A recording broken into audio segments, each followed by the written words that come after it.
মাদারীপুরের শিবচরে ডাকাত দলের ৪ সদস্য গ্রেপ্তার, ৪টি মাইক্রোবাস উদ্ধার।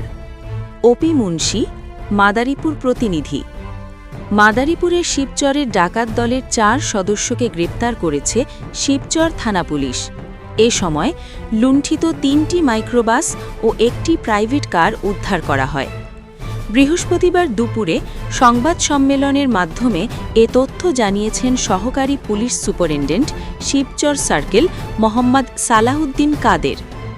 গ্রেপ্তারকৃতরা হলেন গাইবান্ধা জেলার সুন্দরগঞ্জ উপজেলার ধাপাদাঙ্গা গ্রামের হায়দার আলীর ছেলে আলামিন ৩৬, সাভারের হেমায়েতপুর এলাকার কামাল হোসেনের ছেলে পারভেজ হোসেন ৩০, নীলফামারী জেলার ডোমার উপজেলার আদর্শগ্রাম এলাকার জাকির ইসলামের ছেলে জাকির ইসলাম ২৩ এবং সাভারের কুরগাঁও মাউদি ইসলামের ছেলে সবুজ হোসেন ৩৪।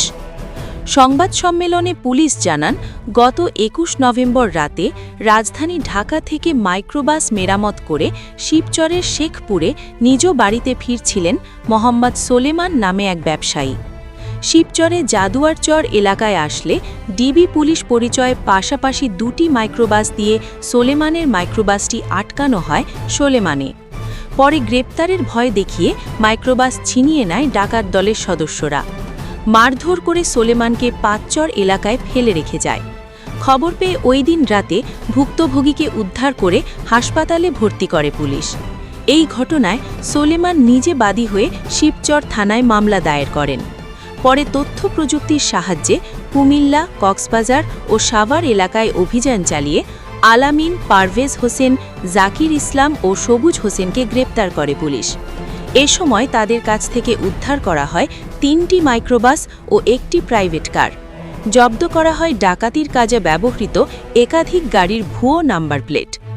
মাদারীপুরের সহকারী police superintendent Shibchar circle Salauddin Kader বলেন, গ্রেপ্তারকৃতদের বিরুদ্ধে আইনি প্রক্রিয়া শেষে মাদারীপুর আদালতে তোলা হয়।